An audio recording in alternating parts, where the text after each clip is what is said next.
Hey, we're back and we're once again looking at our walking through the Bible. I know I call it understanding the Bible, but more and more I'm coming to realize that this is more or less just the Bible in a nutshell. So we'll see how this continues up with this, but we're going to continue with that for now as we look at we come up to our next book, which once again, as we saw in the last book with Samuel, we combined them together as they were originally as one book. We're doing the same with Kings, in which next time we'll be doing the same thing with Chronicles, which we'll be combining those together. So this will be exciting to see how we all play out with this, but we look forward to, well, I look forward to talking about this kind of stuff because as I have with my notes and everything, that we're going to do a big walkthrough as we understand more of what we see with the book of Kings, which it can be, it's an interesting book to say the least, especially as we look into our first part when we look at our what we see with our authorship of things here, because when we look at our authorship here, much like what we see with the other sebs, they're kind of an unknown setup. The author is kind of anonymous, with the exception that there are some views or what was be seen what this could be. Because if we look at particularly with our traditional view, we'll actually see that ancient Jewish tradition, especially the Talmud, which we have talked about, which maybe I should try to do a video where I talk about the Talmud itself. Maybe that'll be one of the things that we look at before we go into the New Testament, actually, because the Talmud plays a huge part on a lot of what we understand and we see with the whole Old Testament, as we see, or the Tanakh that is with the Jewish people. But but if we look at the Talmud on this, we do see that there is credit that is towards the prophet Jeremiah on this, and this theory makes sense chronologically as the events described conclude right around Jeremiah's lifetime. And Jeremiah was one of the major prophets that did warn about the overthrow with King Nebuchadnezzar, with Babylon, with the Assyrians.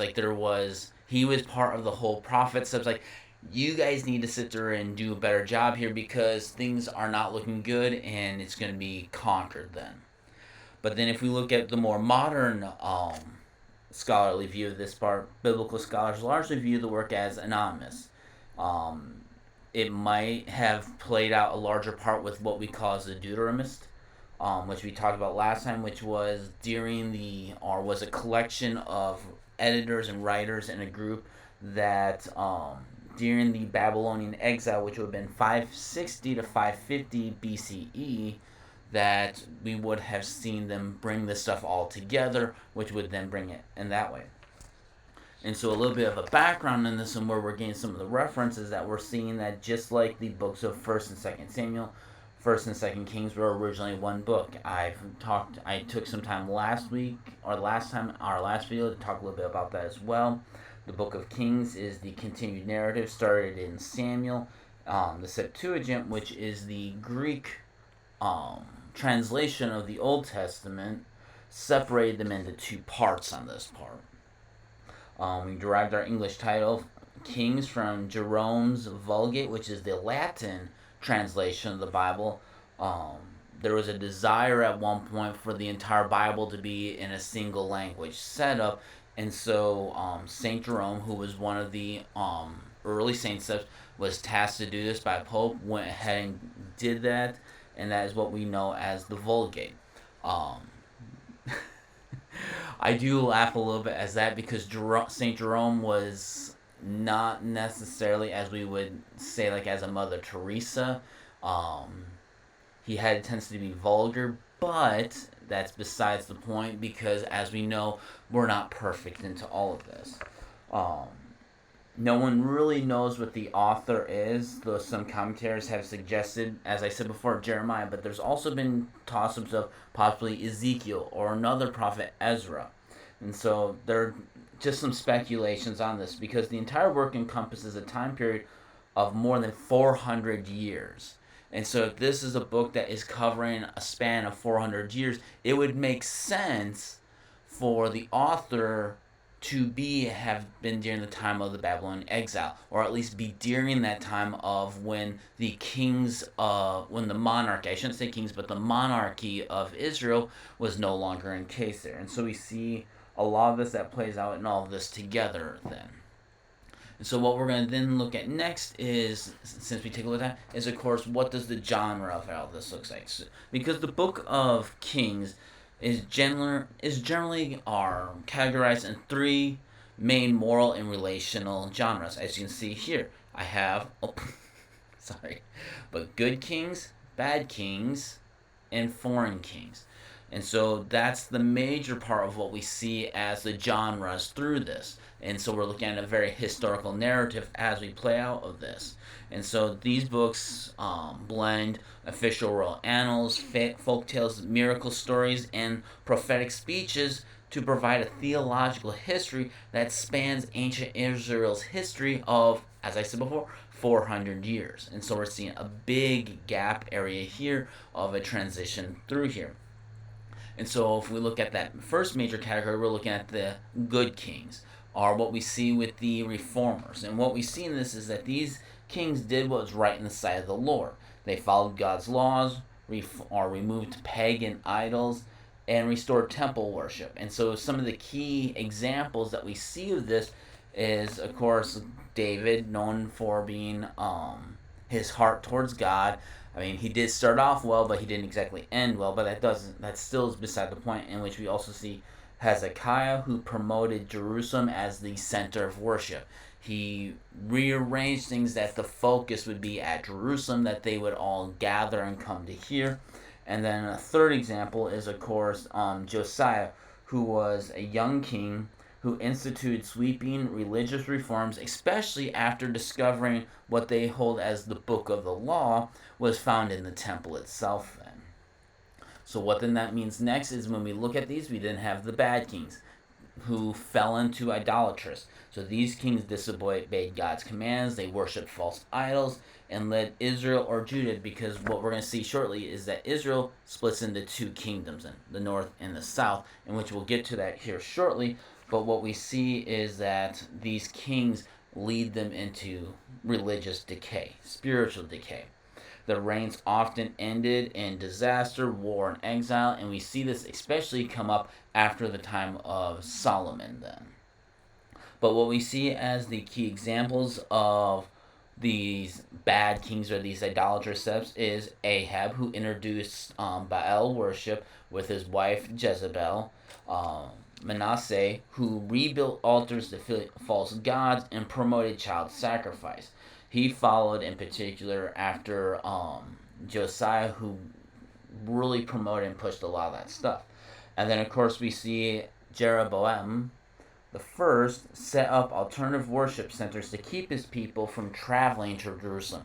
And so he, I guess the equivalent to what you might consider like satellite locations. So that way they were around so they would not come to Jerusalem. And then, of course, we see over here with the foreign kings, who plays a major part, and especially two in particular, but no, actually, 1, 2, 3 actually, from what I'm saying. I didn't look at that wrong. But these were monarchs of neighboring empires who interacted with Israel and Judah, acting sometimes as oppressors and sometimes as unwilling instruments of God's will. Like God used them in such a way to bring about their change. So, of course, we have the Pharaoh of Egypt, who oppressed the Israelites, Nebuchadnezzar of Babylon, who then swept in and conquered Jerusalem and sent the Israelites into exile, which we know as the Babylonian exile. And then Cyrus of Persia, who in this case we're looking at the Persians, issued a decree allowing the Jewish people to return to Jerusalem and rebuild their temples. Because there's this fascinating network of oppression and conquering that happens through. First we see the Assyrians, then we see the Babylonians, and then the Persians, who come kind of as the up and out of the collapse of these other empires, who then see the benefit of bringing them and allowing the Israelite people to maintain their form of worship and going back. And so we see this adjustment and change of things. Which then, of course, then brings into what our major themes are throughout this. So, of course, the books of 1st and 2nd Kings in the Bible serve as a theological history. That's one of the major themes to sit there and consider while it evaluates Israel's monarchy based on their covenant faithfulness. I mean, what you'll see down here at the very bottom of it, so down here, we still see that Davidic covenant that plays a major part that we saw back in Samuel a couple weeks ago. But of course, what we're seeing through these is that if we go with the idea that because it was a 400-year span and it's written during the Babylon exile, their primary purpose is to explain Israel's destruction from the result of their disobedience and idolatry, not failure on God's promise to uphold and hold things on. The books connect the national fortune to the king's spiritual obedience, highlighting the role of prophets as covenant watchdogs, or what we'll see after a bit, another name as whistleblowers. Yeah, it's very interesting the way that we see onto that part then. But we'll get to that shortly, as we also see the prophets play a major factor into challenging the wayward leadership of the people. And so what this boils down to is what we see over here with our different major themes. So, of course, that first one up there at the top, that is Yahweh is the one true God. That's an overarching theme throughout the Bible, and what we see that the narrative emphasizes that Yahweh alone controls history and nature, while idols like Baal are powerless. That next one that we see, that second one, is covenant obedience and judgment, in which we see kings are judged based on their loyalty to the Mosaic covenant. Disobedience causes judgment, while obedience causes blessings. And we see that especially as we saw throughout Exodus, Leviticus, and Deuteronomy, as we see this overarching thing in the behavior of the people and how they are treated and how their relationship with God goes. Then we see the next one up, or there right there in the middle, the struggle of worship, in which a central theme is the tension between pure worship of God and idolatry, particularly focusing on the high places and the failure to remove them. And then we see that next one down here, the prophetic authority. Prophets serve as the voice of God, correcting and warning kings, illustrating that God's words hold supreme authority over political.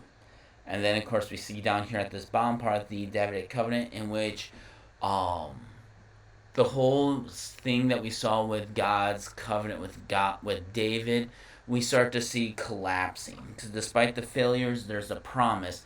And yet, that's one of the things that we see that will follow throughout our continued journey throughout the Bible on this part, is that in spite of the people's failures, in spite of their shortcomings, we see that God never fails on God's side of the promise of being part with the people and being that hope and light for them as they go through these hardship times. And so what that ends up boiling down to, what our purposes are for this part, is that we see this explanation of exile. Kings plays this major role of what led the people from being this judges to monarchy to the exile that encompasses a large part of the rest of the Bible that we're going to see. And so we see especially the loss, the reason for the fall of Jerusalem, the loss of the land that comes in 2 Kings 17, showing it as the consequence of sustained disobedience. And then the next example that we see up here of purpose of the Book of Kings is the evaluate leadership, to judge each king based on their faithfulness to God rather than by political or military achievement. Next, we see that to offer hope and repentance. Even in judgment, the book provides a path back to God through repentance, pointing forward to the restoration of a covenant community. Because what we see is that even in light of David's shortcomings, he is repentive. Does that mean we forget what he did? No, we just learn from it, but we see that with all the other monarchs that follow after and pursue. And of course, that leads into that last one where we see the redefined kingship, to show that human kingship is meant to be in submission to God's law, pointing to the ultimate and eventual perfect kingship of what they were always meant to be like, and even what we're always meant to be like in the behavior and the ministry and the love and hope that comes with Jesus and all of that. And ultimately, as that redefines our redefined kingship, I did want to take a moment of what that redefining looks like, because at the end of the day what the king's role was. So I mean, when you stop and think, so Moses set the standard of what that looked like as being a spiritual leader.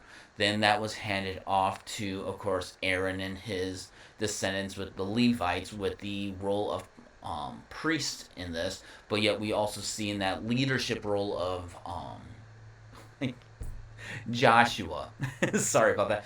And then that it becomes reflective in what we see with the leaders of the judges and how we see the roles that they play. And that gets handed off over into Saul as the people demanded a king, which goes to David, to Solomon, and then continues onward from there. And so, what these expectations look like and pertained to included as being as a spiritual leadership. The king was expected to lead the nation in exclusive worship of Yahweh and to maintain the purity of the cult. To administering justice, the king was tasked with upholding justice and righteousness, protecting the vulnerable, and maintaining stability. Was to be a beacon of hope as a physical earthly representation of God on earth, something that we're meant to do as well as followers of Christ here. And then of course there's that last one, the applying wisdom. King Solomon's reign highlights that true wisdom was not merely intellectual but necessary for leading God's people. So the king, or at least the a representative of God's presence on earth, led to being a spiritual leadership, showing by example, administering justice, being there for people who are being treated unjustly, and then living out in a godly wisdom to be with the people. And so what we then see is our context of what the book of Kings plays out in the Bible at large. It transitions what is seen as the theocracy, and what the theocracy means is it means ruled by God. And so the monarchy that is led, guided, and ruled by God through the human representative of this. That when they obeyed, they received, they found prosperity. But when they fell into idolatry and fell away from God, they fell into tragedy. They made bad choices, and that led to worse things. Being at the heart, the cause of what was going on here. Not God. God did not rain these bad hardships onto them, but the fact that they made these choices that led to dire consequences. It's the whole taking responsibility for your actions. And so what this ends up going down is that leads into some of the key areas and eras of what becomes the whole idea of Israel, especially as I said before. So, of course, we have the theocracy, the larger context of that. This is originally God's kingdom that God rules over over the whole aspect, and then that led to, as the people demanded a human king, that we saw the United Kingdom here, and we're looking at roughly 1050 to 930 BC, in which we have Saul as the first king. He was initially anointed by the prophet Samuel, but was eventually rejected by God due to his repeated behavior, which then led to David, who was seen as a man after God's own heart. He unified the tribes, made Jerusalem the capital, and received the covenant that promises his lineage would produce an eternal king on this, which then led into King David's son Solomon, known for his great wisdom and for building the first temple in Jerusalem. However, his accumulated wealth, forced labor, and idolatrous foreign wives caused the kingdom to fracture. In fact, it was his children, his son, in which we will be talking about shortly, who led to the divided kingdom. And that came from roughly 930 to 586 BC. So following Solomon's death, the nation split into two. We have the northern kingdom, which is Israel, and comprised of the 10 of the 12 tribes. All of its kings were considered wicked in biblical accounts, leading to their conquest and dispersion by the Assyrians in 722 BC. And so we have the first of these major conquerors that come in to oppress them. First being, as I just said, the Assyrians. And then, of course, we have the southern tribe, southern kingdom, Judah. And this comprised of two tribes, The kingdom retained David's line, producing a mixed bag of kings. Some were deeply righteous, like Hezekiah and Josiah. Others led the people into greater sin or into further away from God. This era ended when the Babylonians destroyed Jerusalem and the temple in 586 BC, sending and scattering the people into an exile, what we know as the Babylonian exile, which this then in turn also led to the Babylonians taking certain young youths of the Jewish people, sending them back to Babylon so they would get re-educated. In fact, that's a big part of what our story is with Daniel, which we'll get to, of course, later. But we will see that other of these minor prophets that we see in our later part of the Old Testament fall into this area in this category as well then. So then, of course, the next context that we find here is the prophetic authority or the theological significance, which then breaks down into the prophetic authority because kings frequently abuse their power. Prophets like Elijah, Elisha, Jeremiah, Isaiah, and those other ones were raised up by God to challenge the monarchs and hold them to a standard of the covenant. They were not exactly popular. As we already know, Elijah was chased into the wilderness. Elisha oftentimes was ridiculed as he went from place to place. And so we're going to see how often these prophets were ignored in spite of the fact that they were being sent by God to help correct the way. And so ultimately what this significance came from, this theological significance, is that they were to represent and build up what would become the ultimate king. In our Christian theology, this is where we say that this is, out of all these kings, the ultimate king at the end of all things would be the King of Kings, as we see Jesus Christ in our New Testament things.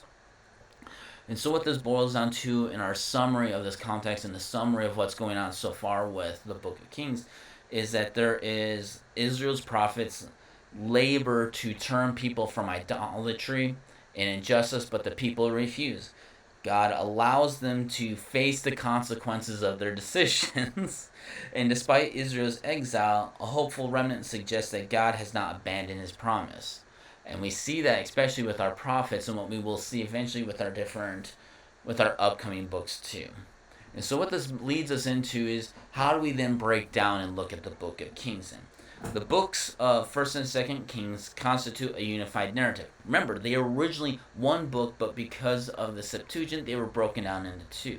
They cover roughly 400 years of Israel's history, from the peak of its power under Solomon to the ultimate destruction and exile that comes from not only just the Assyrians, but we also have the Babylonians that conquer them. The narrative evaluates each king based on their faithfulness to the covenant, tracking a downward spiral from glorious unity to total collapse, with a major focus of prophets popping up here and there to try to correct and help change things. Not always working out though. And so what we end up seeing with our major breakdown that we see, and I have it broken down into 5, but I have 3 here, and then we will see the next 2 on the next slide. But of course, our first major thing is the emphasis and build over of Solomon's reign in the temple, which is 1 Kings chapters 1 through 11. It covers the rise of Solomon, his wisdom, the construction of the temple, and his eventual moral failure through idolatry, which sets the stage for the kingdom's breaking down. Well, shouldn't break down, but division. And so, of course, we see the division of the kingdom, which stems from 1 Kings chapters 12 through 16. And this chronicles the death of Solomon, the rebellion of the northern tribes after or under Jeroboam, and the resultant split into the southern kingdom, which is Judah, and the northern kingdom, that's Israel. And as we said before, those who stayed in the southern kingdom of Judah, they maintained that the kingship should always maintain and follow what is going on with David. Where with what we'll see with the northern kingdom, this is just a big mess of things that happens here. But in light of the whole up and down failures of things, this is where we then see what is called the prophetic cycle, or what we see right here on this part over here, the Elijah and Elisha prophetic cycle. And this came from 1 Kings 17 all the way through 2 Kings chapter 8, but once again, it's originally was just one book. And this is the focus on the ministries of Elijah and Elisha, who challenged idolatry in the northern kingdom, particularly through under Ahab and his wife Jezebel, and performed miracles. In fact, some of the most interesting stories that I can remember from these prophets, of course, is Elijah, who was chased by Jezebel, went to the mountaintop, and as he was listening to God, there was a great storm, there was fire, earthquake, wind, there was all this stuff, but it wasn't until the silence of shutting off all the noise did he then hear God.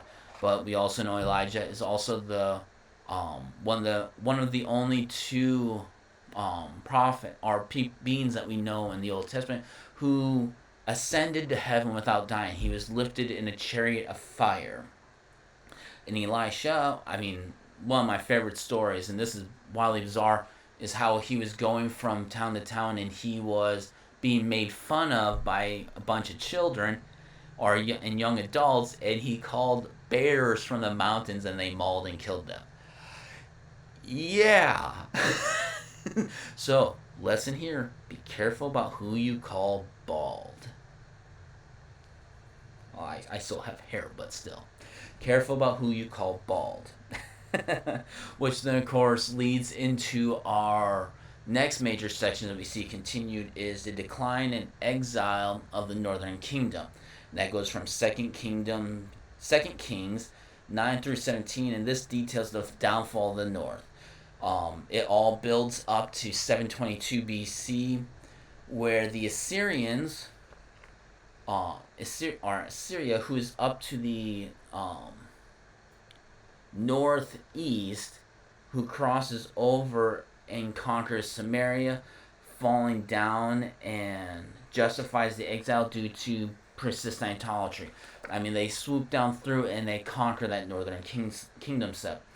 And while it looks like maybe this was a message from God saying that, hey, you kind of screwed up, you should have stayed with the Davidic kingdom here and this stuff, it doesn't bode well, because not that long after, roughly about 200 years later, we see the final days of Judah to the south, and the Babylonians then sweep through with Nebuchadnezzar and utterly destroy Jerusalem. They conquer, destroy the temple. This is the first temple destruction. We actually will learn as we get closer to some of the minor prophets that the temple is rebuilt, but due to an attempt to drive out the Romans, the temple is destroyed once again in 72 AD. But we're not going to get to that point yet, because our focus is that we see that the people are then scattered to the nations. They have fallen so far from God and all of this that they have essentially thrown themselves into destitute. And so, other than looking at the major sections of this, it's still a very big narrative, historical narrative of how this stuff is told and spoken. And so, of course, we see the major narrative flow of this is always the focus on God here. What was done, what the kings did, what was right in the sight of the Lord versus what was evil. And so we find this narrative story spanning from king to king and monarchy to monarchy, and how their behavior, their abuse of power, the way they act, ends up ultimately condemning Israel on this. And then, of course, that leads into, of course, the narrative of the cycles of unfaithfulness. The story is a reoccurring cycle that they turn to God, they fall from God. They get a king that turns them to God, and it keeps going in this vicious cycle, but ultimately falling into destruction. And as we will eventually see with Isaiah, Jeremiah, Ezekiel, three major prophets, at least I like to refer to them as the three major prophets, we'll see that even as they prophesize and say that, hey, things you're really screwing up here, things are not going to go well, they constantly always give prophecies of hope and redemption, that God has not truly abandoned them. Even if it feels like in their hardships, they feel alone. But God is still with them. And that's why we see this whole setup with the prophetic influence of things, that prophets act as the guardians of the covenant, that even in the hardships and the fallings and the difficult times, the prophets still stay there as a voice of reason to remind the people that God is still with them. And so that's what we end up seeing with this establishment of that theological history in the larger scope of things, that kings are not merely political history, but a theological explanation of downfall. That we truly see the whole with great power comes corruption, or not to curse myself in an Uncle Ben way here, but with great power comes great responsibility, and we see that they fail in this.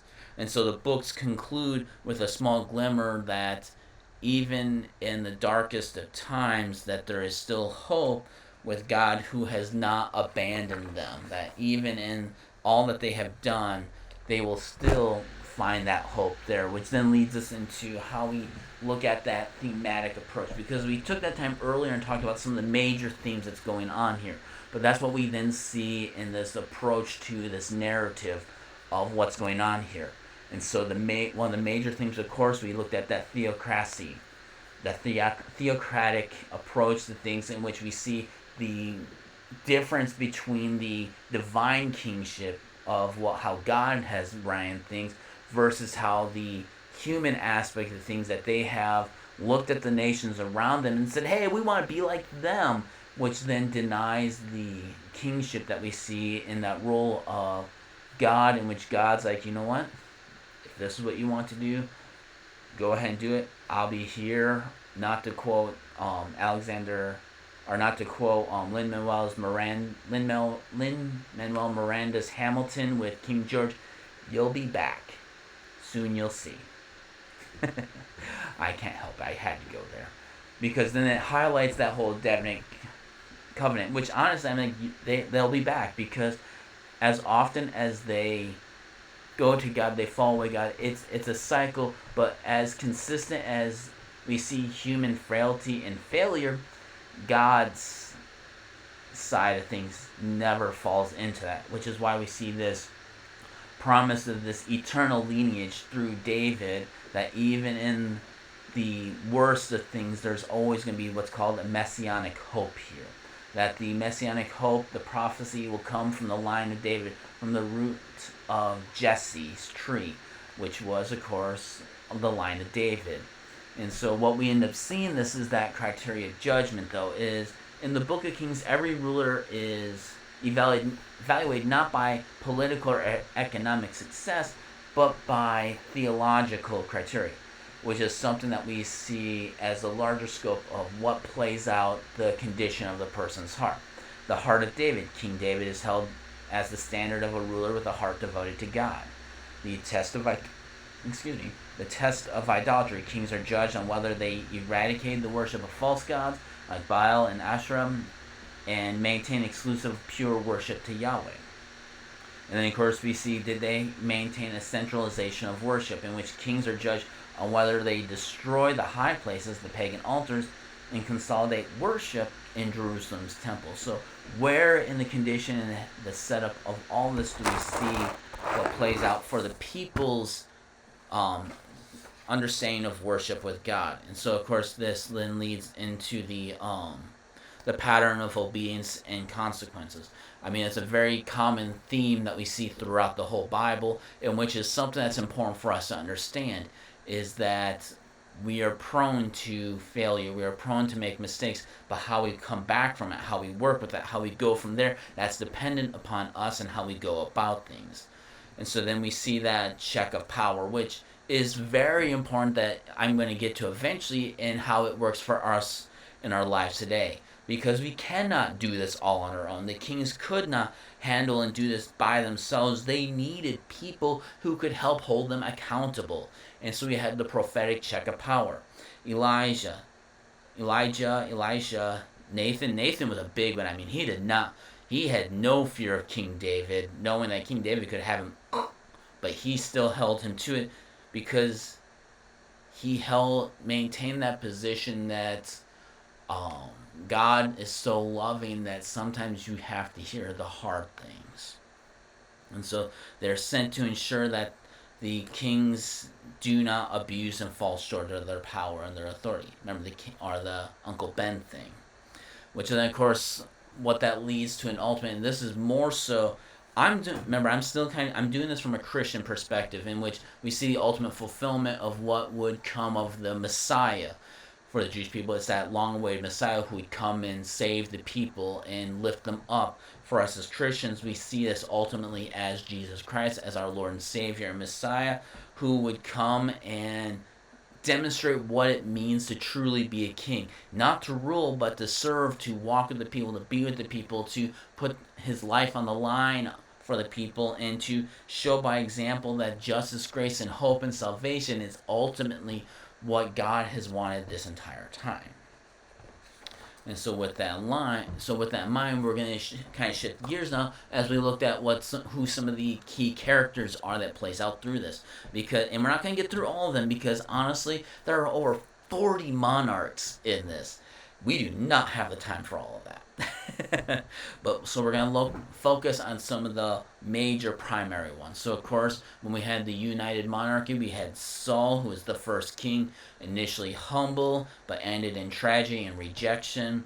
David, who reigned over a united Israel, known as a man after God's own heart. He established Jerusalem as the capital, as the ancestor of the messianic lineage, but once again started good but ended poorly. Solomon, who ruled Israel's golden age with immense wealth, peace, and wisdom. I mean, what he accomplished and what he was known for, he had people coming from every part of the known world to, whether this was to challenge his wisdom, see if maybe he was not all that was cracked up to be, but he impressed many. But yet he was caught up in the finer things of life. As much as he had that wisdom, he still fell short. Which then leads into our divided kingdom, in which we had the divided kingdom to the south, which is Judah, remember. This is that continued the lineage of David with Solomon, in which we see Rehoboam, who is Solomon's son. His harsh policies led to the 10 tribes of the north to succeed, leaving him to rule only the tribes of Judah and Benjamin to the south. Then after his time, we have Asa, who was an early righteous king who removed idols and brought spiritual renewal to the whole area. Then we have Hezekiah, who was a reformer who removed not just took that extra step of removing idols, but removed pagan altars and relied heavily on God when the Assyrians had conquered the north and were trying to make their way down south, but it was with Hezekiah that they were able to maintain and keep that from happening. But unfortunately, as things go, things don't always work out perfectly, as we then have another remarkably memorable king of Josiah, who was the child king. He was crowned at 8 years old, but he instituted religious reform because during the time of going through the temple, he discovered the book of the law, and it was through this that he looked at what was needed to reform, to go back essentially to reiterate the importance of worshiping God. And then, of course, we had the last king of Judah before the Babylonians came through. Zedekiah. His reign ended when Babylon conquered Jerusalem, destroyed the temple, and took the people into exile. Which then we now shift to the northern kingdom with our continued part, in which we see the divided kingdom to the north, Israel. Some of the known ones here is, of course, Jeroboam the first. He was the first king of the breakaway northern kingdoms after they were not happy with the leadership of Solomon's son Rehoboam. He set up golden calves at Bethel and Dan to keep his citizens from traveling to Jerusalem to worship. We then had Ahab, who was oftentimes he gets labeled as an evil king, but honestly, I think more so is that he was not the sharpest tool in the shed, that he was easily manipulated, because one of the things that we see is through the working of his father-in-law, whose through or with his wife Jezebel, who honestly I would almost say was also a victim, because being a woman in those days, you had some authority, you had limited authority and expectation in a very patriarchal system. And so more so with her family, there was the manipulation and use that promoted worship of the pagan god Baal, who was one of the Sumerians to the east of them. Ultimately failed to turn the nation back to God fully, because there was an attempt as he was confronted by the prophet Elijah. Then, of course, we have the next one with his Jehu, known for his aggressive purge of Ahab's family and eradication of Baal worship. He strove very, very strongly to try to turn everything back to God, but he was not able to do it successfully. Because then we led to Hosea, which is the last king of the northern kingdom. During his reign, Samaria fell to the Assyrians, and then the northern tribes were scattered from there.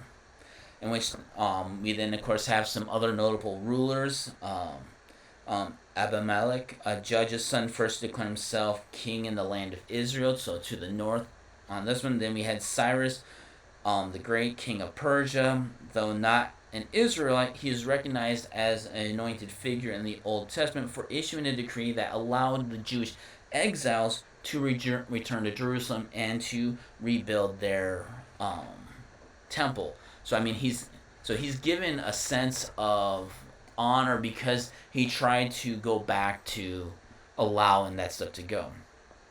So then what does that lead us into some of our key teachings? So the biblical accounts of kings emphasizes three major areas: leadership, wisdom, and power. But yet they are meaningless without a covenant faithfulness. And so that's what we see in our major teachings with the absolute allegiance to God. When the kings that were successful were the ones who stayed true to their faith that was with God in this case. Because our Judaism being a religion of Yahweh, it meant adhering to that. We see the dangers of worldly accumulation. All the way back to the book of Deuteronomy, God had warned Israel and his future leaders about gaining too many horses or military might.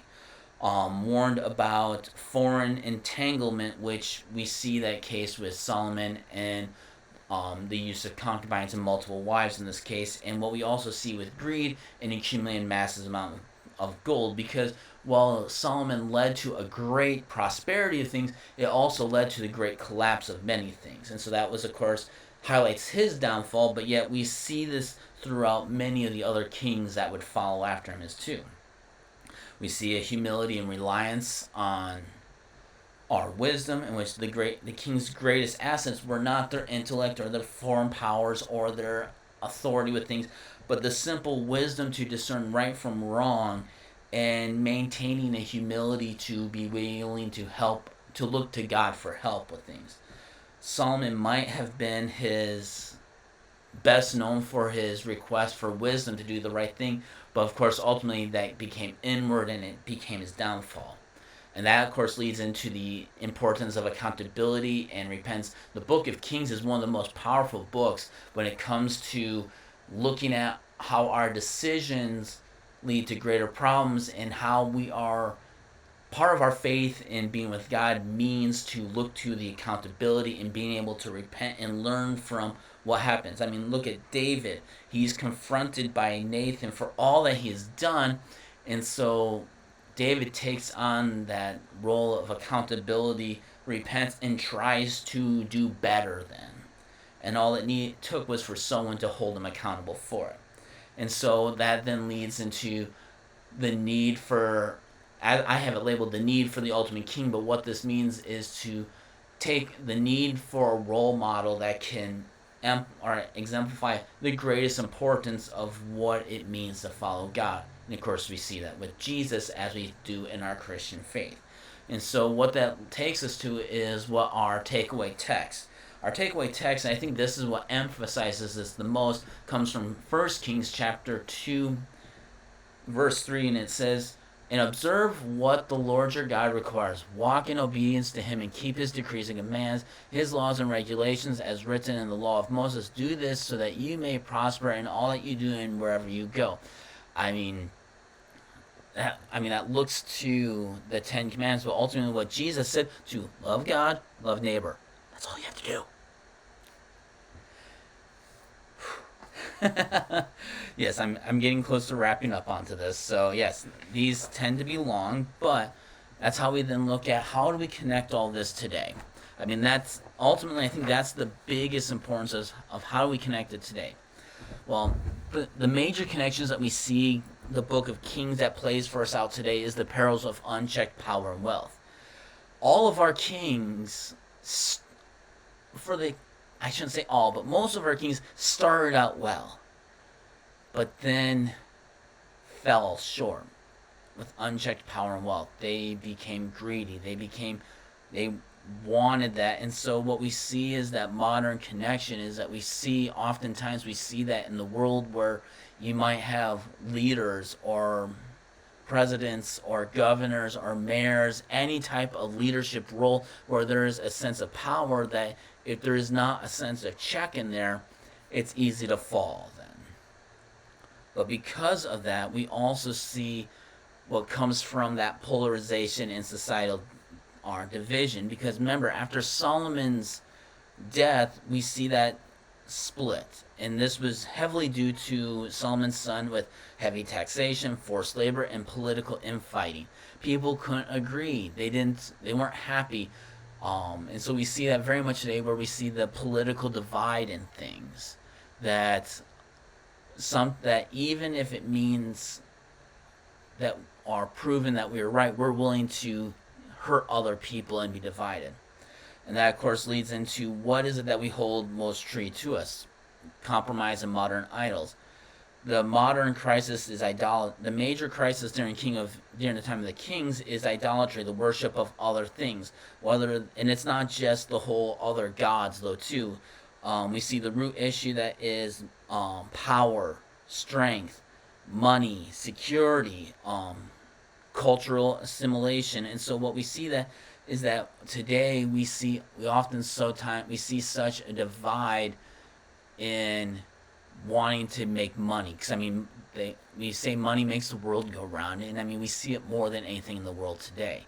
We're willing to shortchange someone so that we get a little extra head. We're willing to kick our neighbor and walk upon others in order to get what we want at the end of the day.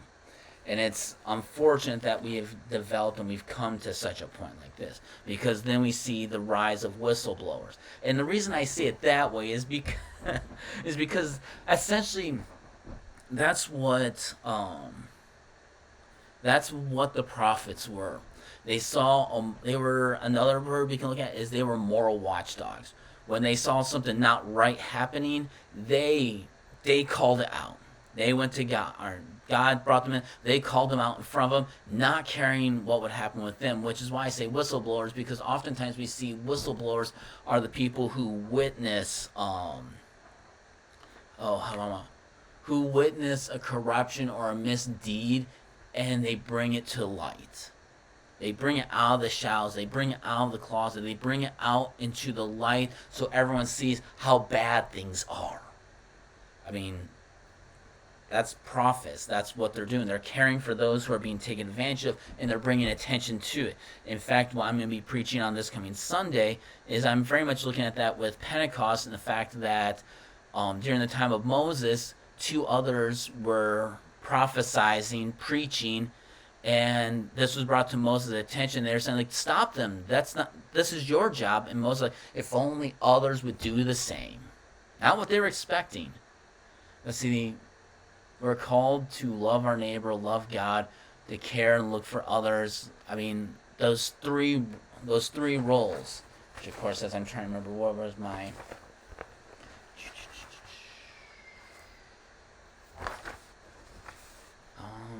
the roles of kingship.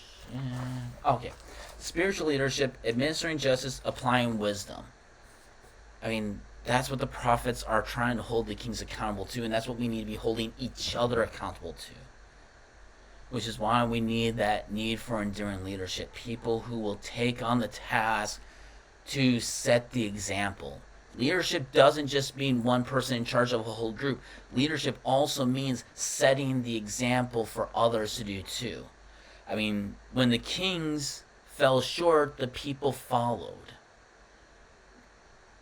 Like I said in one of my sermons recently, we claim to be Christians. We claim to follow in the ways of Christ. And so when we do good things, people associate that with God. But then when we turn around and do bad things, when we turn around and do things that harm others, they also connect that to God and Jesus and the Holy Spirit as well.